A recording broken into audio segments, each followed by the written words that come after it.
ਕਹਿ ਸਕਦਾ ਲੁਧਿਆਣੇ ਦੇ ਪੰਜਾਬ ਦੇ ਲੋਕਾਂ ਨੂੰ ਇਹ ਤਾਂ ਪਤਾ ਹਰੀਸ਼ ਰਾਜ ਟਾਂਡਾ ਐਡਵੋਕੇਟ ਨੇ, MLA ਰਹੇ ਹੋਏ ਨੇ, CPS ਰਹੇ ਹੋਏ ਨੇ, ਪਰ ਉਸ ਤੋਂ ਇਲਾਵਾ ਟਾਂਡਾ ਸਾਹਿਬ ਕੀ ਪ੍ਰੋਫਾਈਲ ਹੈ ਹਰੀਸ਼ ਰਾਜ ਟਾਂਡਾ ਦੀ, ਇਹ ਹਲਕਾ ਆਤਮ ਦੇ ਲੋਕ ਜਾਣਨਾ ਚਾਹੁੰਦੇ ਨੇ। ਤੁੰਨਾ ਜੀ ਮੇਰੇ ਗ੍ਰੇਟ ਗ੍ਰੈਂਡਫਾਦਰ ਜੀ ਖਟੜਾ ਚਾਹਰਮ ਤੋਂ ਲੁਧਿਆਣੇ ਆ ਕੇ ਵਕਾਲਤ ਕੀਤੀ। ਉਹਨਾਂ ਨੇ ਕਰਾਚੀ ਤੋਂ ਉਹਨਾਂ ਨੇ ਲਾਅ ਕੀਤੀ ਸੀ। ਉਹ ਲੁਧਿਆਣੇ ਦੇ ਇੱਕ ਮੰਨੇ ਪਰਮੰਨੇ ਲਾਹੌਰ ਹਾਈ ਕੋਰਟ ਦੇ ਵਕੀਲ ਸੀ। ਮੇਰੇ ਦਾਦਾ ਜੀ ਬਾਰ ਐਟ ਲਾਅ ਸੀ, ਬੈਰਿਸਟਰ ਸੀ, ਲਿੰਕਨਸ ਇਨ ਇੰਗਲੈਂਡ ਤੋਂ ਕੀਤਾ ਉਹਨਾਂ ਨੇ। ਉਹਦੇ ਬਾਅਦ ਉਹ ਲਗਾਤਾਰ ਉਹਨਾਂ ਦੀ ਅਪੁਆਇੰਟਮੈਂਟ ਲੁਧਿਆਣੇ ਬਤੌਰ ਪਬਲਿਕ ਪ੍ਰੋਸੀਕਿਊਟਰ ਹੋਈ। ਰਿਟਾਇਰ ਵੀ ਲੁਧਿਆਣੇ ਹੋਏ, ਅਪੁਆਇੰਟ ਵੀ ਲੁਧਿਆਣੇ ਹੋਏ। ਮੇਰੇ ਦੋ ਤਾਏ ਵੀ ਵਕੀਲ ਹੈ। ਇੱਕ ਤਾਇਆ ਮੇਰਾ ਅਮਰੀਕਾ ਦੇ ਵਿੱਚ ਅਮਰੀਕਨ ਆਰਮੀ ਦੇ ਵਿੱਚ ਉਹਨਾਂ ਨੂੰ ਬ੍ਰਿਗੇਡੀਅਰ ਦਾ ਰੈਂਕ ਸੀ, ਸਿਵਿਲੀਅਨ ਸੀ। ਉਹ ਮਿਸਾਈਲਸ ਬਣਾਉਣ ਦੇ ਮਾਹਰ ਸੀ। ਫਿਰ ਉਹਨਾਂ ਨੇ ਸਮਾਲ ਪ੍ਰੋਜੈਕਟਾਈਲਸ ਬਣਾਉਣੇ ਸ਼ੁਰੂ ਕੀਤੇ, ਗ੍ਰਨੇਡਸ, ਬੰਬਸ, ਗੋਲੀਆਂ। ਆਖਰਕਾਰ ਉਹਨਾਂ ਨੂੰ ਪਾਕਿਸਤਾਨ ਦਾ ਇੰਚਾਰਜ ਲਾਇਆ ਅਮਰੀਕਾ ਨੇ। ਇੱਕ ਨਵੀਂ ਫੈਕਟਰੀ ਬਣਨੀ ਸੀ। ਉਹਨਾਂ ਨੇ ਫਿਰ ਜਵਾਬ ਦੇ ਦਿੱਤਾ ਕਿ ਜਿਹੜਾ ਵੈਪਨ ਹਿੰਦੁਸਤਾਨ ਦੇ ਅਗੇਂਸਟ ਯੂਜ਼ ਹੋਊਗਾ ਮੈਂ ਉਹ ਨਹੀਂ ਕਰਨਾ। ਮੇਰੇ ਮਦਰ ਨੌਨ ਐਜੂਕੇਸ਼ਨਿਸਟ ਸੀ। 92 ਦੀ ਉਮਰ ਤੱਕ ਉਹ ਸਕੂਲ ਰਨ ਕਰਦੇ ਰਹੇ, ਜਿੱਥੇ 500 ਤੋਂ ਉੱਤੇ ਕਰੀਬ ਗਰੀਬ ਬੱਚਿਆਂ ਨੂੰ ਪੜ੍ਹਾਉਂਦੇ ਰਹੇ। ਉਹਨਾਂ ਦੀ ਬਹੁਤ ਬੜੀ ਡੈਡੀਕੇਸ਼ਨ ਸੀ। ਮੇਰੇ ਨਾਨਾ ਜੀ ਸਰਦਾਰ ਧਨਰਾਜ ਸਿੰਘ, ਉਹ ਨਿਸ਼ਾਨੀਆਂ ਮਿਸਲ 'ਚੋਂ ਸੀ। ਜੈਤੋਂ ਦੇ ਮੋਰਚੇ 'ਚ ਉਹਨਾਂ ਨੇ ਕੈਦ ਵੀ ਕੱਟੀ। ਫਿਰ ਉਹ ਬੜੇ ਪ੍ਰੋਗਰੈਸਿਵ ਮਾਈਂਡ ਦੇ ਸੀ। ਉਹਨਾਂ ਨੇ ਮੂੰਗਫਲੀ ਦਾ ਪੰਜਾਬ 'ਚ ਲਿਆਉਣਾ ਉਹਨਾਂ ਦੀ ਜ਼ਿੰਮੇਵਾਰੀ ਸੀ। ਉਹਨਾਂ ਨੇ ਚੇਰਾ ਪੂੰਜੀ ਤੋਂ ਮੂੰਗਫਲੀ ਦਾ ਬੀਜ ਲਿਆ ਕੇ ਪਹਿਲੀ ਵਾਰ ਇੱਥੇ ਲਾਇਆ, ਜਿਹਦੇ ਨਾਲ ਬਹੁਤ ਵੱਡੀ ਰੈਵੋਲੂਸ਼ਨ ਪੰਜਾਬ 'ਚ ਆਈ। ਉਹਨਾਂ ਨੇ ਹੀ ਜਿਹੜੀ ਪਰੰਪਰਾ ਚੱਲਦੀ ਹੈ ਕਟਾਣਾ ਸਾਹਿਬ ਗੁਰਦੁਆਰਾ 'ਚ, ਜਿਹਨੂੰ ਦੇਗ ਸਰ ਕਹਿੰਦੇ ਹਨ, ਉਹ ਦੇਗ ਦੀ ਪਰੰਪਰਾ ਉਹਨਾਂ ਦੀ ਸ਼ੁਰੂ ਕੀਤੀ ਹੋਈ ਹੈ। ਉਹ ਹਰ ਵੀਕਐਂਡ 'ਤੇ ਉੱਥੇ ਜਾਂਦੇ ਸੀ ਅਤੇ ਆਪਣੇ ਪ੍ਰਾਈਮਰ ਸਟੋਵ ਦੇ ਉੱਤੇ ਉਹਨਾਂ ਨੇ ਕੜਾਹ ਬਣਾਉਣਾ, ਉੱਥੇ ਬੱਚਿਆਂ ਨਾਲ ਖਾਣਾ, ਲੋਕਾਂ ਨੂੰ ਖਿਲਾ ਦੇਣਾ। ਦੇਖਦੇ ਦੇਖਦੇ ਉਹ ਪਰੰਪਰਾ ਪੈ ਗਈ।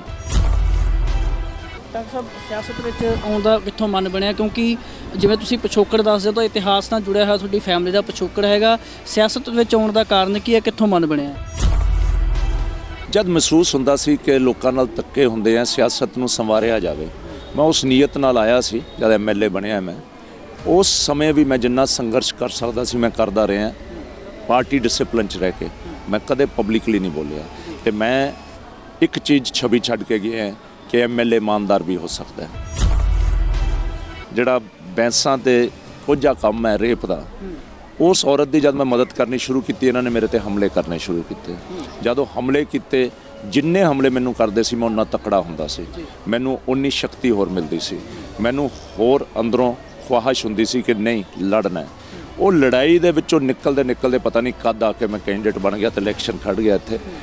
ਮੈਂ ਕਦੇ ਸੋਚਿਆ ਵੀ ਨਹੀਂ ਸੀਗਾ ਕਿ ਮੈਂ ਇਲੈਕਸ਼ਨ ਮੁੜ ਕੇ ਲੜੂੰਗਾ, ਪਰ ਇਸ ਮਕਾਮ ਨੂੰ ਸਿਰੇ ਤੱਕ ਲੈ ਕੇ ਜਾਊਂਗਾ। ਜਿਹੜੀ ਮੈਂ ਉਸ ਲੇਡੀ ਦਾ ਬਾਂਹ ਫੜਿਆ, ਉਹ ਮੈਨੂੰ ਅੱਜ ਲੋਟਿਆਂ ਦੀ ਧੀ ਨਹੀਂ ਲੱਗਦੀ, ਮੈਨੂੰ ਆਪਣੀ ਧੀ ਲੱਗਦੀ ਹੈ। ਦੇਖੋ, ਬਿਕਰਮਜੀਤ ਸਿੰਘ ਦਾ ਜਿਹੜਾ ਕੇਸ ਹੈ ਉਹ ਸਿਆਸਤ ਪ੍ਰੇਰਿਤ ਹੈ, ਬਿਨਾਂ ਬੁਨਿਆਦ ਹੈ, ਬਿਨਾਂ ਕੋਈ ਕਿਸੇ ਕਿਸਮ ਦੀ ਸਬੂਤ ਹੈ। ਉਹ 4.5 ਸਾਲ ਹੋ ਗਏ, ਪਹਿਲਾਂ ਕਦੇ ਨਹੀਂ ਉੱਠਿਆ। ਉਸ ਕੇਸ ਦੇ ਵਿੱਚ ਸਜ਼ਾਵਾਂ ਵੀ ਹੋ ਗਈਆਂ, ਲੋਕ ਬਰੀ ਵੀ ਹੋ ਗਏ।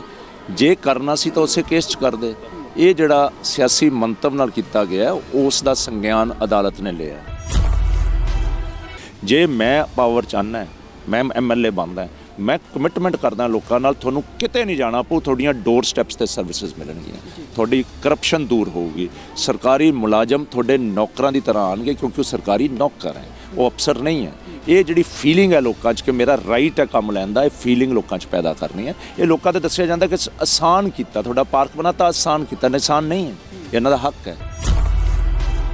ਦੇਸ਼ ਵਿਦੇਸ਼ ਟਾਈਮ ਦੇਖ ਰਹੇ ਸਰ ਦਰਸ਼ਕਾਂ ਦਾ ਬਹੁਤ ਬਹੁਤ ਸਵਾਗਤ ਹੈ ਜੀ। ਮੈਂ ਇੰਦਰਪਾਲ ਸਿੰਘ ਧੁੰਨਾ। ਅੱਜ ਅਸੀਂ ਪਹੁੰਚੇ ਹਲਕਾ ਆਤਮ ਨਗਰ ਵਿਖੇ, ਜਿੱਥੋਂ ਹਰੀਸ਼ ਰਾਜ ਟਾਂਡਾ ਸ਼੍ਰੋਮਣੀ ਅਕਾਲੀ ਦਲ ਬਸਪਾ ਦੇ ਸਾਂਝੇ ਉਮੀਦਵਾਰ ਨੇ। LIG ਫਲੈਟ ਵਿੱਚ ਪਹੁੰਚੇ, ਜਿੱਥੇ ਲੋਕਾਂ ਵੱਲੋਂ ਸਮੱਸਿਆਵਾਂ ਸੁਣਾਈਆਂ ਗਈਆਂ। ਤਾਂ ਅਕਸਰ ਟਾਂਡਾ ਸਾਹਿਬ ਨਾਲ ਗੱਲਬਾਤ ਹੋਈ ਹੈ, ਕਦੇ ਨਿੱਜੀ ਜ਼ਿੰਦਗੀ ਬਾਰੇ ਗੱਲ ਨਹੀਂ ਹੋਈ, ਪਿਛੋਕੜ ਬਾਰੇ ਗੱਲ ਨਹੀਂ ਹੋਈ। ਅੱਜ ਟਾਂਡਾ ਸਾਹਿਬ ਨਾਲ ਗੱਲਬਾਤ ਕਰਾਂਗੇ। ਟਾਂਡਾ ਸਾਹਿਬ, ਕਹਿ ਸਕਦਾ ਲੁਧਿਆਣੇ ਦੇ ਪੰਜਾਬ ਦੇ ਲੋਕਾਂ ਨੂੰ ਇਹ ਤਾਂ ਪਤਾ ਹਰੀਸ਼ ਰਾਜ ਟਾਂਡਾ ਐਡਵੋਕੇਟ ਨੇ, MLA ਰਹੇ ਹੋਏ ਨੇ, CPS ਰਹੇ ਹੋਏ ਨੇ, ਪਰ ਉਸ ਤੋਂ ਇਲਾਵਾ ਟਾਂਡਾ ਸਾਹਿਬ ਕੀ ਪ੍ਰੋਫਾਈਲ ਹੈ ਹਰੀਸ਼ ਰਾਜ ਟਾਂਡਾ ਦੀ, ਇਹ ਹਲਕਾ ਆਤਮ ਦੇ ਲੋਕ ਜਾਣਨਾ ਚਾਹੁੰਦੇ ਨੇ। ਤੁੰਨਾ ਜੀ ਮੇਰੇ ਗ੍ਰੇਟ ਗ੍ਰੈਂਡਫਾਦਰ ਜੀ ਖਟੜਾ ਚਾਹਰਮ ਤੋਂ ਲੁਧਿਆਣੇ ਆ ਕੇ ਵਕਾਲਤ ਕੀਤੀ। ਉਹਨਾਂ ਨੇ ਕਰਾਚੀ ਤੋਂ ਉਹਨਾਂ ਨੇ ਲਾਅ ਕੀਤੀ ਸੀ। ਉਹ ਲੁਧਿਆਣੇ ਦੇ ਇੱਕ ਮੰਨੇ ਪਰਮੰਨੇ ਲਾਹੌਰ ਹਾਈ ਕੋਰਟ ਦੇ ਵਕੀਲ ਸੀ। ਜੀ ਉਹਦੇ ਬਾਅਦ ਮੇਰੇ ਦਾਦਾ ਜੀ ਬਾਰਟ ਲਾਅ ਸੀ, ਬੈਰਿਸਟਰ ਸੀ, ਲਿੰਕਨਸ ਇਨ ਇੰਗਲੈਂਡ ਤੋਂ ਕੀਤਾ ਉਹਨਾਂ ਨੇ। ਉਹਦੇ ਬਾਅਦ ਉਹ ਲਗਾਤਾਰ ਉਹਨਾਂ ਦੀ ਅਪੁਆਇੰਟਮੈਂਟ ਲੁਧਿਆਣੇ ਬਤੌਰ ਪਬਲਿਕ ਪ੍ਰੋਸੀਕਿਊਟਰ ਹੋਈ। ਜੀ ਰਿਟਾਇਰ ਵੀ ਲੁਧਿਆਣੇ ਹੋਏ, ਅਪੁਆਇੰਟ ਵੀ ਲੁਧਿਆਣੇ ਹੋਏ। ਮੇਰੇ 2 ਤਾਏ ਵੀ ਵਕੀਲ ਹੈ। ਇੱਕ ਤਾਇਆ ਮੇਰਾ ਅਮਰੀਕਾ ਦੇ ਵਿੱਚ ਅਮਰੀਕਨ ਆਰਮੀ ਦੇ ਵਿੱਚ ਉਹਨਾਂ ਨੂੰ ਬ੍ਰਿਗੇਡੀਅਰ ਦਾ ਰੈਂਕ ਸੀ, ਸਿਵਿਲੀਅਨ ਸੀ। ਉਹ ਮਿਸਾਈਲਸ ਬਣਾਉਣ ਦੇ ਮਾਹਰ ਸੀ। ਓਕੇ ਫਿਰ ਉਹਨਾਂ ਨੇ ਸਮਾਲ ਪ੍ਰੋਜੈਕਟਾਈਲਸ ਬਣਾਉਣੇ ਸ਼ੁਰੂ ਕੀਤੇ, ਗ੍ਰਨੇਡਸ, ਬੰਬਸ, ਗੋਲੀਆਂ। ਆਖਰਕਾਰ ਉਹਨਾਂ ਨੂੰ ਪਾਕਿਸਤਾਨ ਦਾ ਇੰਚਾਰਜ ਲਾਇਆ ਅਮਰੀਕਾ ਨੇ। ਇੱਕ ਨਵੀਂ ਫੈਕਟਰੀ ਬਣਨੀ ਸੀ। ਉਹਨਾਂ ਨੇ ਫਿਰ ਜਵਾਬ ਦੇ ਦਿੱਤਾ ਕਿ ਜਿਹੜਾ ਵੈਪਨ ਹਿੰਦੁਸਤਾਨ ਦੇ ਅਗੇਂਸਟ ਯੂਜ਼ ਹੋਊਗਾ ਮੈਂ ਉਹ ਨਹੀਂ ਕਰਨਾ। ਮੇਰੇ ਮਦਰ ਨੌਨ ਐਜੂਕੇਸ਼ਨਿਸਟ ਸੀ। 92 ਦੀ ਉਮਰ ਤੱਕ ਉਹ ਸਕੂਲ ਰਨ ਕਰਦੇ ਰਹੇ ਜਿੱਥੇ 500 ਤੋਂ ਉੱਤੇ ਕਰੀਬ ਗਰੀਬ ਬੱਚਿਆਂ ਨੂੰ ਪੜ੍ਹਾਉਂਦੇ ਰਹੇ। ਉਹਨਾਂ ਦੀ ਬਹੁਤ ਬੜੀ ਡੈਡੀਕੇਟਡ ਸੀ। ਮੇਰੇ ਨਾਨਾ ਜੀ ਸਰਦਾਰ ਧਨਰਾਜ ਸਿੰਘ, ਉਹ ਨਿਸ਼ਾਨੀਆਂ ਮਿਸਲ 'ਚੋਂ ਸੀ। ਜੈਤੋਂ ਦੇ ਮੋਰਚੇ 'ਚ ਉਹਨਾਂ ਨੇ ਕੈਦ ਵੀ ਕੱਟੀ। ਫਿਰ ਉਹ ਬੜੇ ਪ੍ਰੋਗਰੈਸਿਵ ਮਾਈਂਡ ਦੇ ਸੀ। ਉਹਨਾਂ ਨੇ ਮੂੰਗਫਲੀ ਦਾ ਪੰਜਾਬ 'ਚ ਲਿਆਉਣਾ ਉਹਨਾਂ ਦੀ ਜ਼ਿੰਮੇਵਾਰੀ ਸੀ।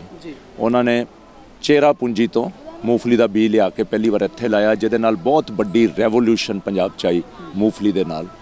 ਉਹਨਾਂ ਨੇ ਹੀ ਜਿਹੜੀ ਪਰੰਪਰਾ ਚੱਲਦੀ ਹੈ ਕਟਾਣਾ ਸਾਹਿਬ ਗੁਰਦੁਆਰਾ 'ਚ, ਜਿਹਨੂੰ ਦੇਗਸਰ ਕਹਿੰਦੇ ਆ, ਉਹ ਦੇਗ ਦੀ ਪਰੰਪਰਾ ਉਹਨਾਂ ਦੀ ਸ਼ੁਰੂ ਕੀਤੀ ਹੋਈ ਹੈ। ਉਹ ਹਰ ਵੀਕਐਂਡ 'ਤੇ ਉੱਥੇ ਜਾਂਦੇ ਸੀ ਅਤੇ ਆਪਣੇ ਪ੍ਰਾਈਮਰ ਸਟੋਵ ਦੇ ਉੱਤੇ ਉਹਨਾਂ ਨੇ ਕੜਾਹ ਬਣਾਉਣਾ, ਉੱਥੇ ਬੱਚਿਆਂ ਨਾਲ ਖਾਣਾ, ਲੋਕਾਂ ਨੂੰ ਖਿਲਾ ਦੇਣਾ। ਦੇਖਦੇ ਦੇਖਦੇ ਉਹ ਪਰੰਪਰਾ ਪੈ ਗਈ। ਅਤੇ ਕਟਾਣਾ ਸਾਹਿਬ 'ਚ ਜਿਹੜੇ ਫੁੱਲ ਪਾਉਣ ਦੀ ਵੀ ਪਰੰਪਰਾ ਹੈ ਉਹ ਮੇਰੇ ਨਾਨੇ ਦੀ ਵੀ ਪਾਈ ਹੋਈ ਹੈ, ਜਿਨ੍ਹਾਂ ਨੇ ਕਿਹਾ ਕਿ ਚੱਲਦਾ ਪਾਣੀ ਜਿੱਥੇ ਵੀ ਹੋਵੇ ਉਹ ਬਰਾਬਰ ਹੈ, ਜ਼ਰੂਰੀ ਨਹੀਂ ਤੁਸੀਂ ਕੀਰਤਪੁਰ ਜਾਣਾ। ਉਹ ਪਰੰਪਰਾ ਵੀ ਉਹਨਾਂ ਨੇ ਸ਼ੁਰੂ ਕੀਤੀ। ਅਤੇ ਉਹਨਾਂ ਦੇ ਨਾਨਾ ਜੀ ਅੱਗੇ ਸੀਗੇ ਗੁਰਬਚਨ ਸਿੰਘ ਸੰਧਾਵਾਲੀਆ ਜੀ। ਗੁਰਬਚਨ ਸਿੰਘ ਸੰਧਾਵਾਲੀਆ ਜੀ ਮਾਮਾ ਸੀਗੇ ਮਹਾਰਾਜਾ ਰਣਜੀਤ ਸਿੰਘ ਦੇ। ਉਹਨਾਂ ਨੇ ਮਨਜੀਤ ਸਿੰਘ ਜੀ ਦੇ ਬਾਅਦ ਆਜ਼ਾਦ ਸਿੱਖ ਰਾਜ ਦੀ ਸਥਾਪਨਾ ਕੀਤੀ ਅਤੇ ਉਹਦੇ ਪਹਿਲੇ ਪ੍ਰਾਈਮ ਮਿਨਿਸਟਰ ਉਹ ਸੀ। ਫਿਰ ਉਹਨਾਂ ਨੇ ਚੇਰਾ ਪੂੰਜੀ ਦੇ ਵਿੱਚ ਜਲ ਵਤਨ ਹੋਇਆ ਉਹਨਾਂ ਦਾ। ਕੁਰਕੀਆਂ ਹੋ ਗਈਆਂ, ਸਾਰੀਆਂ ਜਾਇਦਾਦਾਂ ਕੁਰਕ ਕਰਤੀਆਂ ਉਸ ਸਮੇਂ ਦੀ ਸਰਕਾਰ ਅੰਗਰੇਜ਼ਾਂ ਦੀ ਨੇ, ਪਰ ਉਹਨਾਂ ਨੇ ਸੰਘਰਸ਼ ਬਰਕਰਾਰ ਰੱਖਿਆ। ਜਦ ਮਹਾਰਾਜਾ ਦਲੀਪ ਸਿੰਘ ਕਲਕੱਤੇ ਆਏ ਹੈ ਅਤੇ ਜਿਹੜੀ ਉਹ ਮਿਊਟਨੀ ਹੋਣੀ ਸੀ ਉਸ ਟਾਈਮ, ਉਹ 2 ਦਿਨ ਪਹਿਲਾਂ ਉਤਸ਼ਾਹ ਦੇ ਵਿੱਚ ਕੁਛ ਤੋਪਾਂ ਦਾਗ ਦਿੱਤੀਆਂ ਸਿੱਖ ਫੌਜਾਂ ਨੇ, ਨਹੀਂ ਤਾਂ ਸ਼ਾਇਦ ਉਸ ਸਮੇਂ ਇਤਿਹਾਸ ਬਦਲ ਜਾਂਦਾ। ਇਹ ਮੇਰੀ ਫੈਮਿਲੀ ਸਾਰੀ ਗੁਰਸਿੱਖ ਫੈਮਿਲੀ ਹੈ, ਗੁਰੂ ਦੇ ਚਰਨਾਂ 'ਚ ਰਹਿਣ ਵਾਲੀ ਫੈਮਿਲੀ ਹੈ। ਅਸੀਂ ਕੋਈ ਪਖੰਡ ਨਹੀਂ ਕਰਦੇ, ਕੋਈ ਜਾਤ ਪਾਤ 'ਚ ਯਕੀਨ ਨਹੀਂ ਕਰਦੇ। ਅੱਜ ਤੱਕ ਮੇਰੀ ਜਾਤ ਕਿਸੇ ਨੂੰ ਨਹੀਂ ਪਤਾ, ਨਾ ਅਸੀਂ ਐਕਸਪ੍ਰੈਸ ਕਰਦੇ ਹਾਂ। ਮੇਰੇ ਬ੍ਰਦਰ ਦੀ ਵਾਈਫ ਪ੍ਰਿੰਸੀਪਲ ਨਰਿੰਜਨ ਸਿੰਘ ਜੀ ਦੀ ਦੋਤੀ ਹੈ। ਪ੍ਰਿੰਸੀਪਲ ਨਰਿੰਜਨ ਸਿੰਘ ਮਾਸਟਰ ਤਾਰਾ ਸਿੰਘ ਜੀ ਦੇ ਸਕੇ ਭਰਾ ਸੀ। ਬਹੁਤ ਬੜੇ ਸਕਾਲਰ ਸੀ। ਉਹਨਾਂ ਦੀਆਂ ਬੜੀਆਂ ਰਾਈਟਿੰਗਸ ਹੈ, ਬੜੀਆਂ ਕਿਤਾਬਾਂ ਉਹਨਾਂ ਦੀਆਂ ਲਿਖੀਆਂ ਹੋਈਆਂ। ਸੋ ਇਸ ਕਿਸਮ ਦਾ ਪਿਛੋਕੜ ਹੈ ਸਾਡੇ ਪਰਿਵਾਰ ਦਾ। ਮੈਂ ਵੀ ਜਦ ਦਾ ਲੱਗਿਆ ਲਾਅ ਕਰਕੇ ਮੈਂ ਚੰਡੀਗੜ੍ਹ ਤੋਂ 1982 'ਚ ਆਇਆ। ਮੇਰਾ ਕੈਰੀਅਰ ਬੜਾ ਬ੍ਰਾਈਟ ਕੈਰੀਅਰ ਸੀ। ਮੈਂ ਬੜਾ ਐਜੂਕੇਸ਼ਨ ਫੀਲਡ ਦੇ ਵਿੱਚ ਵੀ ਸਕਾਲਰਸ਼ਿਪਸ ਹਾਸਲ ਕੀਤੇ ਹੈ, ਅੱਛੀਆਂ ਪੋਜੀਸ਼ਨਸ ਹਾਸਲ ਕੀਤੀਆਂ। ਖੇਡਾਂ ਦੇ ਵਿੱਚ ਵੀ ਮੈਂ ਸਿਲਵਰ ਮੈਡਲਿਸਟ ਹੈ ਸ਼ੂਟਿੰਗ ਦੇ ਵਿੱਚ, ਇੰਟਰਵਰਸਿਟੀ ਕੰਪੀਟੀਸ਼ਨ ਪੰਜਾਬ ਯੂਨੀਵਰਸਿਟੀ ਦੇ ਵਿੱਚ। ਇਹਦੇ ਜਦ ਦਾ ਮੈਂ ਲਾਅ ਕਰਕੇ ਆਇਆ, ਮੈਂ ਲਗਾਤਾਰ ਨਿਰੰਤਰ ਬਾਰ ਨੂੰ ਰਿਪਰੈਜ਼ੈਂਟ ਕਰਦਾ ਰਿਹਾ। ਸੈਕਟਰੀ ਰਿਹਾ, 7 ਵਾਰ ਪ੍ਰਧਾਨ ਰਿਹਾ, 4 ਵਾਰ ਮੈਂਬਰ ਬਾਰ ਕੌਂਸਲ ਰਿਹਾ, ਚੇਅਰਮੈਨ ਬਾਰ ਕੌਂਸਲ ਰਿਹਾ। ਮੈਂ CMC ਦੀ ਮੈਨੇਜਿੰਗ ਕਮੇਟੀ ਦਾ ਵੀ ਮੈਂਬਰ ਰਿਹਾ। ਕਈ ਹੋਰ ਸੰਸਥਾਵਾਂ ਦਾ, ਕਈ ਸਕੂਲਾਂ ਦੀ ਮੈਨੇਜਮੈਂਟ 'ਚ ਮੈਂ ਅੱਜ ਵੀ ਹਾਂ। ਨਾਰੰਗਵਾਲ ਸਕੂਲ ਹੈ ਇੱਕ, ਦ੍ਰਿਸ਼ਟੀ ਪਬਲਿਕ ਸਕੂਲ, ਇੱਕ ਆਦਰਸ਼ ਪਬਲਿਕ ਸਕੂਲ ਲੁਧਿਆਣੇ 'ਚ ਹੈ, ਉਹਦਾ ਵੀ ਮੈਂ ਮੈਂਬਰ ਹਾਂ। ਇੱਕ ਨਿਊ ਪਬਲਿਕ ਹਾਈ ਸਕੂਲ ਜਿਹੜੇ ਮੇਰੇ ਮਦਰ ਚਲਾਉਂਦੇ ਸੀ, ਉਹਦੀ ਮੈਨੇਜਮੈਂਟ ਕਮੇਟੀ ਦਾ ਵੀ ਮੈਂ ਮੈਂਬਰ ਹਾਂ। ਮੈਂ ਕਈ ਸੰਸਥਾਵਾਂ ਵੀ ਚਲਾਉਂਦਾ। ਡਾਕਟਰ ਸਾਹਿਬ, ਸਿਆਸਤ ਵਿੱਚ ਆਉਣ ਦਾ ਕਿੱਥੋਂ ਮਨ ਬਣਿਆ? ਕਿਉਂਕਿ ਜਿਵੇਂ ਤੁਸੀਂ ਪਿਛੋਕੜ ਦੱਸਦੇ ਹੋ ਤਾਂ ਇਤਿਹਾਸ ਨਾਲ ਜੁੜਿਆ ਹੋਇਆ ਤੁਹਾਡੀ ਫੈਮਿਲੀ ਦਾ ਪਿਛੋਕੜ ਹੈਗਾ। ਸਿਆਸਤ ਵਿੱਚ ਆਉਣ ਦਾ ਕਾਰਨ ਕੀ ਹੈ, ਕਿੱਥੋਂ ਮਨ ਬਣਿਆ? ਜਦ ਮਹਿਸੂਸ ਹੁੰਦਾ ਸੀ ਕਿ ਲੋਕਾਂ ਨਾਲ ਧੱਕੇ ਹੁੰਦੇ ਆ, ਸਿਆਸਤ ਨੂੰ ਸੰਵਾਰਿਆ ਜਾਵੇ, ਮੈਂ ਉਸ ਨੀਅਤ ਨਾਲ ਆਇਆ ਸੀ। ਜਦ MLA ਬਣਿਆ ਮੈਂ, ਉਸ ਸਮੇਂ ਵੀ ਮੈਂ ਜਿੰਨਾ ਸੰਘਰਸ਼ ਕਰ ਸਕਦਾ ਸੀ ਮੈਂ ਕਰਦਾ ਰਿਹਾ। ਪਾਰਟੀ ਡਿਸਿਪਲਿਨ 'ਚ ਰਹਿ ਕੇ ਮੈਂ ਕਦੇ ਪਬਲਿਕਲੀ ਨਹੀਂ ਬੋਲਿਆ। ਅਤੇ ਮੈਂ ਇੱਕ ਚੀਜ਼ ਛਵੀ ਛੱਡ ਕੇ ਗਿਆ ਕਿ MLA ਇਮਾਨਦਾਰ ਵੀ ਹੋ ਸਕਦਾ ਹੈ। ਮੇਰੇ 'ਤੇ ਇੱਕ ਨਵੇਂ ਪੈਸੇ ਦਾ ਕੋਈ ਇਲਜ਼ਾਮ ਨਹੀਂ ਲਾ ਸਕਦਾ। ਮੇਰੇ ਸਾਰੇ ਸਪੋਰਟਰਸ, ਮੇਰੇ ਵਰਕਰਸ ਇੱਕ ਨੂੰ ਲੁਧਿਆਣੇ ਦੇ ਬੰਦੇ ਨੂੰ ਪੁੱਛ ਲਓ ਜਿਹੜਾ ਮੇਰੇ ਕੋਲ ਆਇਆ ਹੈ, ਮੈਂ ਉਹਦਾ ਕੰਮ ਖਿੜੇ ਮੱਥੇ ਕੀਤਾ ਜਿਹੜਾ ਹੋਣ ਵਾਲਾ ਸੀ। ਜਿਹੜਾ ਨਹੀਂ ਹੋਣ ਵਾਲਾ ਸੀ ਉਹਨਾਂ ਨੂੰ ਸਮਝਾ ਕੇ ਭੇਜਿਆ ਕਿ ਮੇਰੇ ਬਸ 'ਚ ਨਹੀਂ ਜਾਂ ਲੀਗਲੀ ਤੁਸੀਂ ਕਰ ਨਹੀਂ ਸਕਦੇ। ਤੇ ਹੁਣ ਫਿਰ ਮੈਂ ਛੱਡ ਗਿਆ ਸਿਆਸਤ, ਮੈਂ ਮੁੜ ਕੇ ਵਕਾਲਤ 'ਚ ਚਲੇ ਗਿਆ। ਤੇ ਇੱਕ ਜਿਹੜਾ ਬੈਂਸਾਂ ਤੇ ਕੋਝਾ ਕੰਮ ਹੈ ਰੇਪ ਦਾ, ਉਸ ਔਰਤ ਦੀ ਜਦ ਮੈਂ ਮਦਦ ਕਰਨੀ ਸ਼ੁਰੂ ਕੀਤੀ ਇਹਨਾਂ ਨੇ ਮੇਰੇ ਤੇ ਹਮਲੇ ਕਰਨੇ ਸ਼ੁਰੂ ਕੀਤੇ। ਜਦੋਂ ਹਮਲੇ ਕੀਤੇ, ਜਿੰਨੇ ਹਮਲੇ ਮੈਨੂੰ ਕਰਦੇ ਸੀ ਮੈਂ ਉਨਾ ਤਕੜਾ ਹੁੰਦਾ ਸੀ, ਮੈਨੂੰ ਉਨੀ ਸ਼ਕਤੀ ਹੋਰ ਮਿਲਦੀ ਸੀ, ਮੈਨੂੰ ਹੋਰ ਅੰਦਰੋਂ ਖਵਾਹਿਸ਼ ਹੁੰਦੀ ਸੀ ਕਿ ਨਹੀਂ ਲੜਨਾ ਹੈ। ਉਹ ਲੜਾਈ ਦੇ ਵਿੱਚੋਂ ਨਿਕਲਦੇ ਪਤਾ ਨਹੀਂ ਕਦ ਆ ਕੇ ਮੈਂ ਕੈਂਡੀਡੇਟ ਬਣ ਗਿਆ ਤੇ ਇਲੈਕਸ਼ਨ ਖੜ ਗਿਆ ਇੱਥੇ। ਮੈਂ ਕਦੇ ਸੋਚਿਆ ਵੀ ਨਹੀਂ ਸੀਗਾ ਕਿ ਮੈਂ ਇਲੈਕਸ਼ਨ ਮੁੜ ਕੇ ਲੜੂੰਗਾ, ਪਰ ਇਸ ਮਕਾਮ ਨੂੰ ਸਿਰੇ ਤੱਕ ਲੈ ਕੇ ਜਾਊਂਗਾ। ਜਿਹੜੀ ਮੈਂ ਉਸ ਲੇਡੀ ਦਾ ਬਾਂਹ ਫੜਿਆ, ਉਹ ਮੈਨੂੰ ਅੱਜ ਲੋਟਿਆਂ ਦੀ ਧੀ ਨਹੀਂ ਲੱਗਦੀ, ਮੈਨੂੰ ਆਪਣੀ ਧੀ ਲੱਗਦੀ ਹੈ। ਮੈਨੂੰ ਇਹ ਮਹਿਸੂਸ ਹੁੰਦਾ ਹੈ ਜਿਹੋ ਜਿਹੀ ਮੇਰੀ ਧੀ ਹੈ ਉਹੋ ਜਿਹੀ ਉਹ ਧੀ ਹੈ। ਤਾਂ ਸਭ ਜਿਵੇਂ ਤੁਹਾਡੇ ਪਰਿਵਾਰ ਨੇ ਇਤਿਹਾਸ ਹੈ, ਤੁਸੀਂ ਵੀ ਇੱਕ ਇਤਿਹਾਸ ਵਿਧਾਨ ਸਭਾ 'ਚ ਸਿਰਜਿਆ ਸੀ। ਕੈਪਟਨ ਅਮਰਿੰਦਰ ਸਿੰਘ ਦੀ ਜਿਹੜੀ ਮੈਂਬਰਸ਼ਿਪ ਹੈ ਉਹ ਮੁਅੱਤਲ ਕਰ ਦਿੱਤਾ ਗਿਆ, ਸ਼ਾਇਦ ਉਹਨਾਂ ਨੂੰ ਸਸਪੈਂਡ ਕਰ ਦਿੱਤਾ ਗਿਆ ਸੀ ਕੁਝ ਸਮੇਂ ਲਈ, ਤਾਂ ਮਾਨਯੋਗ ਸੁਪਰੀਮ ਕੋਰਟ ਨੇ ਦੁਬਾਰਾ ਬਹਾਲੀ ਕੀਤੀ ਸੀ ਉਹਨਾਂ ਦੀ ਮੈਂਬਰੀ। ਕੀ ਸਾਰਾ ਮਾਮਲਾ ਸੀ? ਦੇਖੋ, ਉਹ ਮਾਮਲਾ ਸੀਗਾ ਅੰਮ੍ਰਿਤਸਰ ਦਾ ਲੈਂਡ ਸਕੈਮ, ਜਿਹਦੇ ਵਿੱਚ ਕੈਪਟਨ ਅਮਰਿੰਦਰ ਇਨਵੋਲਵਡ ਸੀ। ਮੇਰੇ ਕੋਲ ਇਨਕੁਆਇਰੀ ਵਿਧਾਨ ਸਭਾ ਨੇ ਕਮੇਟੀ ਮੇਰੀ ਚੇਅਰਮੈਨਸ਼ਿਪ 'ਚ ਫਾਰਮ ਕੀਤੀ। ਮੈਂ ਬੜੀ ਇਮਾਨਦਾਰੀ ਨਾਲ ਉਹਦੀ ਇਨਕੁਆਇਰੀ ਕਰਕੇ ਸਾਰੇ ਤੱਥ ਲਿਆ ਕੇ ਮੂਹਰੇ ਰੱਖੇ। ਪਰ ਚਲੋ, ਸੁਪਰੀਮ ਕੋਰਟ ਨੇ ਇੱਕ ਟੈਕਨੀਕਲ ਗਰਾਊਂਡ ਤੇ ਉਹਨਾਂ ਨੂੰ ਕਿ ਪਿਛਲੀ ਵਿਧਾਨ ਸਭਾ ਦਾ ਇਸ਼ੂ ਅਗਲੀ ਵਿਧਾਨ ਸਭਾ ਨਹੀਂ ਲੈ ਸਕਦੀ, ਉਹ ਟੈਕਨੀਕਲ ਇਸ਼ੂ 'ਚ ਉਹਨਾਂ ਨੂੰ ਐਗਜ਼ੋਨੇਰੇਟ ਨਹੀਂ ਕੀਤਾ, ਉਹਨਾਂ ਨੂੰ ਵਿੱਚੋਂ ਉਹਦੇ ਕੱਢਿਆ ਸੀ। ਪਰ ਜਦ ਬੰਦੇ ਉੱਚੀਆਂ ਕੁਰਸੀਆਂ ਤੇ ਬੈਠਦੇ ਆ, ਉਹ ਇਸ ਕਿਸਮ ਦੇ ਦਾਗੀ ਹੋ ਜਾਣ, ਹੋਣਾ ਨਹੀਂ ਚਾਹੀਦਾ। ਤੇ ਮੈਂ ਸਮਝਦਾ ਮੇਰੀ ਉਪਲਬਧੀ ਇਹਦੇ ਨਾਲੋਂ ਵੱਡੀ ਇਹ ਉਪਲਬਧੀ ਹੈ ਕਿ ਮੈਂ ਵਿਧਾਨ ਸਭਾ ਦੇ ਵਿੱਚ 100% ਮੇਰੀ ਹਾਜ਼ਰੀ ਹੈ, 100% ਮੇਰੀ ਪ੍ਰੈਜ਼ੈਂਸ ਹੈ। ਮੈਂ ਇੱਕ ਸਕਿੰਟ ਵੀ ਵਿਧਾਨ ਸਭਾ ਦੇ ਸੈਸ਼ਨ 'ਚੋਂ ਬਾਹਰ ਨਹੀਂ ਨਿਕਲਿਆ ਤੇ ਮੈਂ ਵਿਧਾਨ ਸਭਾ ਦੇ ਵਿੱਚ ਆਪਣੀ ਪਾਰਟੀ ਦਾ ਤਕਰੀਬਨ 30-35% ਸਮਾਂ ਮੈਨੂੰ ਮਿਲਿਆ ਤੇ ਜਿਹਦੇ 'ਚ ਮੈਂ ਹਮੇਸ਼ਾ ਲੋਕਾਂ ਦੇ ਪੱਖੀ ਸਵਾਲ ਚੱਕੇ ਹੈ, ਲੋਕਾਂ ਨੂੰ ਸੁਧਾਰਨ ਦੇ ਸਵਾਲ ਚੱਕੇ ਹੈ, ਕਾਰਜਕਾਰੀ ਦੇ ਵਿੱਚ ਸੁਧਾਰ ਲਿਆਉਣ ਦੇ ਸਵਾਲ ਕੀਤੇ ਹੈ। ਉਹਦੇ 'ਚ ਮੈਨੂੰ ਬਹੁਤ ਵੱਡਾ ਪਾਰਟੀ ਵੱਲੋਂ ਵੀ ਮੈਨੂੰ ਹੁੰਗਾਰਾ ਮਿਲਿਆ, ਜਿਨ੍ਹਾਂ ਨੇ ਮੈਨੂੰ ਟਾਈਮ ਸਦਾ ਦਿੰਦੇ ਰਹੇ। ਡਾਕਟਰ ਸਾਹਿਬ, ਲਾਅ ਦੀ ਗੱਲ ਕੀਤੀ ਹੈ, ਤੁਸੀਂ ਵਕੀਲ ਹੈਗੇ, ਤਾਂ ਇੱਕ ਸਵਾਲ ਬਹੁਤ ਅਹਿਮ ਹੈ। ਕਈ ਮਾਮਲੇ ਜਿਹੇ ਆਏ ਆ, ਪੁਰਾਣੇ ਵੀ, ਤਾਂ ਆਪਾਂ ਨਵੇਂ ਦੋ ਮਾਮਲਿਆਂ ਦੀ ਚਰਚਾ ਕਰਾਂਗੇ। ਭਾਵੇਂ ਸਿਮਰਜੀਤ ਸਿੰਘ ਬੈਂਸ ਹੋਣਾ ਨਾਲ ਜੁੜਿਆ ਹੋਇਆ ਮਾਮਲਾ ਰੇਪ ਕਾਂਡ ਦਾ, ਤੇ ਭਾਵੇਂ ਬਿਕਰਮਜੀਤ ਸਿੰਘ ਮਜੀਠੇ ਨਾਲ ਜੁੜਿਆ ਹੋਇਆ ਚਿੱਟੇ ਦਾ ਮਾਮਲਾ ਵਾ। ਲੋਕਾਂ ਵਾਸਤੇ ਕਾਨੂੰਨ ਹੋਰ ਨੇ ਤੇ ਲੀਡਰਾਂ ਵਾਸਤੇ ਕਾਨੂੰਨ ਹੋਰ ਕਿਉਂ ਹੋ ਜਾਂਦੇ ਨੇ? ਜਿਹੜਾ ਲੋਕ ਨੇ, ਆਮ ਲੋਕ ਨੇ, ਉਹ ਤਾਂ ਅਦਾਲਤਾਂ ਦੇ ਧੱਕੇ ਖਾਂਦੇ ਨੇ, ਉਹਨਾਂ ਨੂੰ ਤਾਂ ਜ਼ਮਾਨਤਾਂ ਤੱਕ ਨਹੀਂ ਮਿਲਦੀਆਂ, ਕੋਈ ਰਿਆਇਤ ਨਹੀਂ ਮਿਲਦੀ। ਲੀਡਰ ਰਾਤੋਂ ਰਾਤ ਰਿਆਇਤਾਂ ਲੈ ਕੇ ਆ ਜਾਂਦੇ, ਭਾਵੇਂ ਉਹ ਬਿਕਰਮ ਸਿੰਘ ਮਜੀਠੀਆ ਹੋਰੀ ਨੇ ਤੇ ਭਾਵੇਂ ਸਿਮਰਜੀਤ ਬੈਂਸ ਨੇ। ਇਹ ਦੋ ਪੈਮਾਨੇ ਕਿਉਂ ਹੈਗੇ ਨੇ ਅਦਾਲਤਾਂ ਦੇ? ਦੇਖੋ, ਬਿਕਰਮਜੀਤ ਸਿੰਘ ਦਾ ਜਿਹੜਾ ਕੇਸ ਹੈ ਉਹ ਸਿਆਸਤ ਪ੍ਰੇਰਿਤ ਹੈ, ਬਿਨਾਂ ਬੁਨਿਆਦ ਹੈ, ਬਿਨਾਂ ਕੋਈ ਕਿਸੇ ਕਿਸਮ ਦੀ ਸਬੂਤ ਹੈ। ਉਹ 4.5 ਸਾਲ ਹੋ ਗਏ, ਪਹਿਲਾਂ ਕਦੇ ਨਹੀਂ ਉੱਠਿਆ। ਉਸ ਕੇਸ ਦੇ ਵਿੱਚ ਸਜ਼ਾਵਾਂ ਵੀ ਹੋ ਗਈਆਂ, ਲੋਕ ਬਰੀ ਵੀ ਹੋ ਗਏ। ਜੇ ਕਰਨਾ ਸੀ ਤਾਂ ਉਸੇ ਕੇਸ 'ਚ ਕਰਦੇ। ਇਹ ਜਿਹੜਾ ਸਿਆਸੀ ਮੰਤਵ ਨਾਲ ਕੀਤਾ ਗਿਆ, ਉਸ ਦਾ ਸੰਗਿਆਨ ਅਦਾਲਤ ਨੇ ਲਿਆ। ਜਿੱਥੋਂ ਤੱਕ ਸਿਮਰਜੀਤ ਸਿੰਘ ਬੈਂਸ ਦਾ ਤਾਲੁਕ ਹੈ, ਇਹ ਜਿਹੜੇ ਸੁਪਰੀਮ ਕੋਰਟ ਦੇ ਲੇਡ ਲਾਅ ਹੈ, ਸਾਡੇ ਕਾਨੂੰਨ ਪ੍ਰਣਾਲੀ ਦੇ ਲਾਅ ਹੈ, ਉਹਨਾਂ ਨੂੰ ਇਗਨੋਰ ਕਰਕੇ ਜਿਸ ਢੰਗ ਨਾਲ ਇਹਦੀ ਭਾਰਤ ਭੂਸ਼ਣ ਆਸ਼ੂ ਨੇ ਤੇ ਹੁਣ ਚੰਨੀ ਇਹਦੀ ਮਦਦ ਕਰ ਰਹੇ ਹੈ, ਮੈਂ ਸਮਝਦਾ ਇਹ ਸਰਕਾਰ ਦੇ ਉੱਤੇ ਇੱਕ ਬਹੁਤ ਬੜਾ ਕਲੰਕ ਹੈ, ਧੱਬਾ ਹੈ। ਇਹਦਾ ਅਸਰ ਅਦਾਲਤਾਂ ਦੇ ਹੁਕਮਾਂ ਦੇ ਵਿੱਚ ਬੜੀ ਕਲੀਅਰਲੀ ਆਊਗਾ। ਤੁਸੀਂ ਇਹ ਨੋਟ ਕਰੋਗੇ, ਇੰਨਾ ਕਲੀਅਰ ਆਊਗਾ ਕਿ ਬਹੁਤ ਬੜੀ ਝਾੜ ਪੈਣ ਵਾਲੀ ਹੈ ਸਰਕਾਰਾਂ ਨੂੰ। ਤਾਂ ਡਾਕਟਰ ਸਾਹਿਬ, ਆਪਾਂ ਸਿਆਸਤ 'ਤੇ ਆਈਏ ਤਾਂ ਅੱਜ ਤੁਸੀਂ ਇੱਥੇ LIG ਫਲੈਟ ਪਹੁੰਚਿਆ। ਕਈ ਸਮੱਸਿਆਵਾਂ, ਕੀ ਲੋਕ ਇੱਥੇ ਕੀ ਕਹਿੰਦੇ ਹਲਕਾ ਆਤਮ ਨਗਰ LIG ਫਲੈਟ ਦੇ? ਇੱਥੇ ਵੀ ਵਿਤਕਰਾ ਹੈ। ਹੁਣ LIG 'ਚ ਬੈਠੇ ਆ, ਪਾਰਕ ਹੈ, ਕੂੜਾ ਹੈ, ਗੰਦ ਹੈ। ਇੱਥੇ ਪਾਰਕ ਮੇਨਟੇਨਡ ਨਹੀਂ, ਮੇਨਟੇਨੈਂਸ ਲਈ ਕੋਈ ਮਾਲੀ ਨਹੀਂ, ਸਫਾਈ ਲਈ ਕੋਈ ਜਮਾਦਾਰ ਨਹੀਂ। ਸੀਵਰ ਬਲੌਕਡ ਹੈ, ਸਾਲੋਂ ਪੁਰਾਣੇ ਸੀਵਰ ਹੈ, ਉਹਦੀ ਰਿਪੇਅਰ ਨਹੀਂ ਹੈ, ਸੀਵਰ ਨਵੇਂ ਨਹੀਂ ਹੈ। ਲੋਕ ਗੰਦਾ ਪਾਣੀ ਪੀਣ 'ਚ ਮਜਬੂਰ ਹੋ ਰਹੇ ਹੈ ਤੇ ਅੱਜ ਆ ਕੇ ਲੋਕਾਂ ਨੂੰ ਪੈਸੇ ਵੰਡਣੇ ਸ਼ੁਰੂ ਕਰ ਦਿੰਦੇ ਆ। ਕੱਲ੍ਹ ਇਹ ਤਿੰਨੇ ਪਾਰਟੀਆਂ ਜਿਹੜੀਆਂ ਸਾਡੀਆਂ ਲਿਪ ਹੈ, ਆਮ ਆਦਮੀ ਪਾਰਟੀ ਹੈ, ਚਾਹੇ ਇਹ ਕਾਂਗਰਸ ਹੈ, ਇਹਨਾਂ ਦੇ ਆ ਕੇ ਕਾਰਡ ਇਕੱਠੇ ਕਰਨ ਲੱਗੇ ਹੋਏ ਆ ਕਿ ਅਸੀਂ ਤੁਹਾਨੂੰ ਰਾਸ਼ਨ ਦੇਵਾਂਗੇ, ਪੈਸੇ ਦੇਵਾਂਗੇ। ਕਾਰਡ ਇਹਨਾਂ ਦੇ ਕਲੈਕਟ ਕਰਕੇ 80% ਬੰਦਿਆਂ ਦੇ ਲੈ ਗਏ ਆ। ਕੈਸੀ ਰਾਜਨੀਤੀ ਹੈ? ਇਸ ਰਾਜਨੀਤੀ ਤੋਂ ਦੇਖੋ, ਜਿੰਨਾ ਮਰਜ਼ੀ ਇਲੈਕਸ਼ਨ ਕਮਿਸ਼ਨ ਕਰ ਲਵੇ, ਹਟਦੇ ਨਹੀਂ। ਸਭ ਨੂੰ ਪਤਾ ਕਿਹਨੇ ਰੱਖੇ ਆ ਕਾਰਡ, ਕਿਹਦੇ ਕੋਲ ਆ ਕਾਰਡ, ਮੈਨੂੰ ਵੀ ਪਤਾ ਹੈ। ਮੈਂ ਇਹਨਾਂ ਨੂੰ ਜਗਾਉਣ ਆਇਆ ਸੀ ਕਿ ਕਾਰਡ ਤੁਹਾਡਾ ਰਾਈਟ ਹੈ, ਲਓ। ਜੇ ਨਹੀਂ ਕਾਰਡ ਦੱਸੋ ਕਿਹੜਾ ਨੇ ਤੁਹਾਡਾ ਰੱਖਿਆ, ਮੈਂ ਵਾਪਸ ਦਵਾਉਂਗਾ ਤੁਹਾਨੂੰ। ਹੁਣ ਇਲੈਕਸ਼ਨ ਕਮਿਸ਼ਨ 'ਚ ਕੰਪਲੇਂਟ ਕਰਾਂਗੇ, ਘਰ ਛੱਡ ਕੇ ਜਾਣਗੇ। ਤੁਹਾਡਾ ਵੋਟ ਪਾਣਾ ਅਧਿਕਾਰ ਹੈ, ਪਰ ਅਧਿਕਾਰ ਦੇ ਨਾਲ ਜ਼ਿੰਮੇਵਾਰੀ ਵੀ ਹੈ ਕਿ ਯੋਗ ਬੰਦੇ ਨੂੰ ਪਾਓ। ਇਸ ਕਰਕੇ ਤੁਸੀਂ ਦੇਖੋ ਯੋਗ ਕੌਣ ਹੈ, ਦੇਖੋ ਤੁਹਾਡਾ ਸਹਾਈ ਕੌਣ ਹੋ ਸਕਦਾ, ਤੁਹਾਡੀ ਆਵਾਜ਼ ਕੌਣ ਬਣ ਸਕਦਾ, ਤੁਸੀਂ ਉਹਨੂੰ ਵੋਟ ਪਾਓ। ਐਂਡ ਲੋਕ ਸਮਝ ਰਹੇ ਆ, ਲੇਡੀਜ਼ ਬੜੇ ਪੱਧਰ 'ਚ ਆਏ ਆ, ਬੜੇ ਐਜੂਕੇਟਿਡ ਲੇਡੀਜ਼ ਹੈ ਸਾਹਮਣੇ, ਦੇਖੋ ਤੁਸੀਂ ਖੜੀਆਂ ਜਿੰਨੀਆਂ ਵੀ, ਇਹ ਬੜੀਆਂ ਸਿਆਣੀਆਂ, ਇਹਨਾਂ ਨੂੰ ਮੈਂ ਹੱਕ ਜਮਾਇਆ। ਇਹ ਕਹਿੰਦੇ ਸੀਵਰੇਜ ਖਰਾਬ ਹੈ, ਮੈਂ ਭੈਣ ਜੀ ਨੂੰ ਕਿਹਾ, ਮੈਂ ਕਿਹਾ ਲਓ SDO ਦਾ ਨੰਬਰ ਸਿੱਧਾ ਕਰੋ, ਐਂਡ ਉਹਨਾਂ ਨੇ ਫੋਨ ਵੀ ਕਰ ਲਿਆ, ਉਹਨਾਂ ਨੇ ਠੀਕ ਵੀ ਕਰ ਦੇਣਾ। ਪਤਾ ਨਹੀਂ ਇਸ ਐਸੇ ਕੰਮ ਕੀ ਇੱਥੇ ਬੋਰਡ ਲੱਗਣਾ ਚਾਹੀਦਾ, ਬੋਰਡ ਤੇ ਇੱਥੇ ਸੈਨੇਟਰੀ ਵਾਲਿਆਂ ਦੇ ਟੈਲੀਫੋਨ ਹੋਣੇ ਚਾਹੀਦੇ ਆ, ਜਿਹਨੂੰ ਮਰਜ਼ੀ ਟੈਲੀਫੋਨ ਲੋਕ ਕਰਨ। ਸਰਵਿਸਿਜ਼ ਕਿਉਂ ਨਹੀਂ ਅਵੇਲ ਕਰਦੇ ਲੋਕੀ, ਕਿਉਂ ਹਰ ਵਾਰ ਕਾਉਂਸਲਰ ਕੋਲ ਜਾਣਾ, ਕਿਉਂ ਹਰ ਵਾਰ MLA ਕੋਲ ਜਾਣਾ? ਜੇ ਮੈਂ ਪਾਵਰ ਚਾਹੁੰਦਾ, ਮੈਂ MLA ਬਣਦਾ, ਮੈਂ ਕਮਿਟਮੈਂਟ ਕਰਦਾ ਲੋਕਾਂ ਨਾਲ, ਤੁਹਾਨੂੰ ਕਿਤੇ ਨਹੀਂ ਜਾਣਾ ਪਊ, ਤੁਹਾਡੀਆਂ ਡੋਰ ਸਟੈਪਸ ਤੇ ਸਰਵਿਸਿਜ਼ ਮਿਲਣਗੀਆਂ, ਤੁਹਾਡੀ ਕਰਪਸ਼ਨ ਦੂਰ ਹੋਊਗੀ, ਸਰਕਾਰੀ ਮੁਲਾਜ਼ਮ ਤੁਹਾਡੇ ਨੌਕਰਾਂ ਦੀ ਤਰ੍ਹਾਂ ਆਣਗੇ, ਕਿਉਂਕਿ ਉਹ ਸਰਕਾਰੀ ਨੌਕਰ ਹੈ, ਉਹ ਅਫਸਰ ਨਹੀਂ ਹੈ। ਇਹ ਜਿਹੜੀ ਫੀਲਿੰਗ ਹੈ ਲੋਕਾਂ 'ਚ ਕਿ ਮੇਰਾ ਰਾਈਟ ਹੈ ਕੰਮ ਲੈਣ ਦਾ, ਇਹ ਫੀਲਿੰਗ ਲੋਕਾਂ 'ਚ ਪੈਦਾ ਕਰਨੀ ਹੈ। ਇਹ ਲੋਕਾਂ ਤੇ ਦੱਸਿਆ ਜਾਂਦਾ ਕਿ ਆਸਾਨ ਕੀਤਾ, ਤੁਹਾਡਾ ਪਾਰਕ ਬਣਾਤਾ, ਆਸਾਨ ਕੀਤਾ, ਆਸਾਨ ਨਹੀਂ ਹੈ, ਇਹਨਾਂ ਦਾ ਹੱਕ ਹੈ।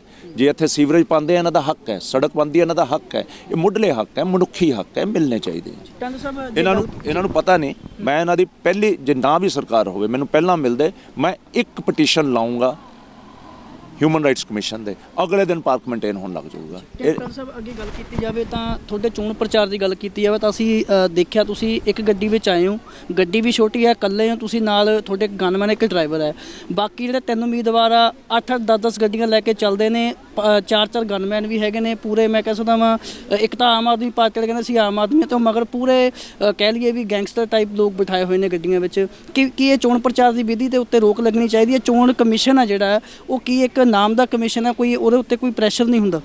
ਨਹੀਂ, ਬੜੀ ਕਲੀਅਰ ਇੰਸਟਰਕਸ਼ਨਸ ਨੇ, 2 ਗੱਡੀਆਂ ਤੋਂ ਬਾਅਦ ਜਾ ਨਹੀਂ ਸਕਦੇ। ਮਾਈਕਲਨ ਹੈ, ਬੜਾ ਕਲੀਅਰ ਇੰਸਟਰਕਸ਼ਨ, 40 ਲੱਖ ਤੋਂ ਵੱਧ ਖਰਚ ਨਹੀਂ ਕਰ ਸਕਦੇ। ਇਹਨਾਂ ਨੇ 2-2 ਕਰੋੜ ਸਾਰਿਆਂ ਨੇ ਬੋਰਡਾਂ 'ਤੇ ਹੀ ਲਾਤੇ, ਬਾਕੀ ਖਰਚੇ ਕੱਲਾ ਮੈਂ ਜਿਹੜਾ ਪਰਮਿਸ਼ਨਸ ਲੈਣਾ, ਹੋਰ ਕੋਈ ਪਰਮਿਸ਼ਨਸ ਹੀ ਨਹੀਂ ਲੈਂਦਾ। ਜਿੰਨੀਆਂ ਮੈਂ ਰੈਲੀਜ਼ ਕਰਦਾ, ਮੇਰੀਆਂ ਸਭ ਦੀਆਂ ਪਰਮਿਸ਼ਨਸ ਹੁੰਦੀਆਂ, ਮੇਰਾ ਆਫੀਸ਼ੀਅਲ ਡੇਟਾ ਹੁੰਦਾ, ਮੇਰਾ ਅਕਾਊਂਟ ਹੈ, ਤੁਸੀਂ ਇਲੈਕਸ਼ਨ ਕਮਿਸ਼ਨ ਨੂੰ ਜਾ ਕੇ ਪੁੱਛੋ, ਬੈਸਟ ਮੇਨਟੇਨਡ ਕਲੀਨ ਸਲੇਟ ਹੈ ਮੇਰਾ ਅਕਾਊਂਟ, ਇੱਕ ਪੈਸੇ ਦਾ ਮੈਂ ਹਿਸਾਬ ਦਿੰਦਾ ਕਿ ਮੈਂ ਕਿਹੜਾ ਪੈਸਾ ਖਰਚਿਆ। ਇਹਨਾਂ ਕੋਲ 10-10 ਗੱਡੀਆਂ ਦੇ ਵਿੱਚ ਕਿਹੋ ਜਿਹੇ ਬੰਦੇ ਬਿਠਾਏ ਹੋਏ, ਤੁਸੀਂ ਆਪ ਆਪਣੀ ਆਬਜ਼ਰਵੇਸ਼ਨ ਦੱਸਦੀ। ਖਤਰਾ ਕਿਹਦੇ ਤੋਂ ਮੈਨੂੰ ਨਹੀਂ ਪਤਾ, ਮੈਂ ਤਾਂ ਇਹਨਾਂ ਚਾਹੁੰਦਾ ਭਾਈ ਭੈਣ ਹੈ ਮੇਰੇ, ਮੈਨੂੰ ਕੀ ਖਤਰਾ ਹੈ? ਮੈਂ ਸਧਾਰਨ ਜਾਨਾ, ਸਧਾਰਨ ਆਦਮੀ ਹੈ, ਨਾ ਮੈਂ ਪਹਿਰਾਵਾ ਬਦਲਿਆ, ਨਾ ਮੇਰੀ ਬੋਲੀ ਬਦਲੀ ਹੈ, ਇਹਨਾਂ 'ਚ ਹੀ ਰਹਿਣਾ। ਸਿੰਪਲ ਇਹੀ ਹੈ ਨਾ ਕਿ ਇਹਨਾਂ ਨੇ ਮੈਨੂੰ ਇੱਕ ਆਪਣਾ ਰਿਪਰੈਜ਼ੈਂਟੇਟਿਵ ਚੁਣ ਲੈਣ ਜਾਂ ਨਾ ਚੁਣ ਲੈਣ, ਮੈਂ ਕੋਈ ਸੁਪਰ ਹਿਊਮਨ ਬੀਇੰਗ ਤਾਂ ਨਹੀਂ ਬਣਨਾ ਤਾਂ ਇਹਨਾਂ ਵਰਗਾ ਹੀ ਹੈ। ਜੇ ਮੈਂ ਭੈਣ ਭਾਈਆਂ ਦੇ ਵਿੱਚ ਇਹਨਾਂ ਵਰਗਾ ਹੋ ਕੇ ਨਹੀਂ ਵਿਚਰ ਸਕਦਾ ਤਾਂ ਫਿਰ ਲਾਹਨਤ ਹੈ, ਫਿਰ ਮੈਂ ਇਹਨਾਂ ਦਾ ਨੁਮਾਇੰਦਾ ਕਿਵੇਂ ਬਣੂੰਗਾ? ਮੈਂ ਤਾਂ ਅੱਜ ਵੀ ਆਇਆ, ਇਹਨਾਂ ਨਾਲ ਹੀ ਆਇਆ। ਮੈਨੂੰ ਦੁੱਖ ਹੋਇਆ ਅੱਜ ਇੱਥੇ ਮੈਨੂੰ ਨਾ ਏਜਡ ਲੇਡੀਜ਼ ਮਿਲੀ ਹੈ, ਬਜ਼ੁਰਗ, ਇੱਕ ਹੈਂਡੀਕੈਪਟ ਮਿਲੀ ਹੈ, ਇੱਕ ਵਿਧਵਾ ਹੈ, ਉਹਦੀ ਨੂੰਹ ਵੀ ਵਿਧਵਾ ਹੈ, 4 ਹੋਰ ਔਰਤਾਂ ਹੈ। ਇਹਨਾਂ ਦਾ ਵਾਲੀ ਵਾਰਸ ਕੌਣ ਹੈ?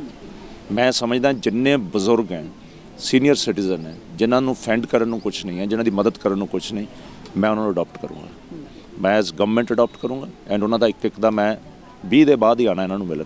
ਮੈਂ ਇੱਕ ਨੂੰ ਨੋਟ ਕਰੂੰ ਕਿਹਦਾ ਕਾਰਡ ਨਹੀਂ ਬਣਿਆ, ਕਿਹਦਾ ਕੀ ਨਹੀਂ ਬਣਿਆ। ਉਹਦੇ ਇਲਾਵਾ ਮੈਂ ਪਬਲਿਕ ਨੂੰ ਜਗਾਊਂਗਾ, ਇੱਥੇ ਦੇ ਲੋਕਾਂ ਨੂੰ ਜਿਤਾਊਂਗਾ, ਸਾਰਿਆਂ ਨੂੰ, ਕਿ ਰਲੋ, ਇੱਕ ਸੰਸਥਾ ਬਣਾਓ, ਸਾਰੇ ਬਜ਼ੁਰਗਾਂ ਨੂੰ ਆਪਾਂ ਰਲ ਕੇ ਸਾਂਭੀਏ। ਦੇਖੋ, ਮੈਂ ਜੇ ਕਹਾਂ ਮੈਂ ਆਪਣੇ ਕੋਲੋਂ ਪੈਸੇ ਲਾ ਦੂੰਗਾ, ਮੈਂ ਨਹੀਂ ਲਾ ਸਕਦਾ, ਪਰ ਮੈਂ ਲੋਕਾਂ ਨੂੰ ਪ੍ਰੇਰਿਤ ਕਰੂੰਗਾ। ਬੂੰਦ ਬੂੰਦ ਨਾਲ ਸਮੁੰਦਰ ਬਣ ਜਾਂਦਾ ਹੈ, ਅਸੀਂ ਕਿਉਂ ਨਹੀਂ ਕਰ ਸਕਦੇ? ਕਰਾਂਗੇ, ਇਹਨਾਂ ਦੀ ਸ਼ਾਨ ਬਣਾਵਾਂਗੇ, ਇਹ ਬਜ਼ੁਰਗਾਂ ਨੂੰ ਸੰਵਾਰਾਂਗੇ, ਬਜ਼ੁਰਗਾਂ ਨੂੰ ਰਿਸਪੈਕਟ, ਸੈਲਫ ਰਿਸਪੈਕਟ।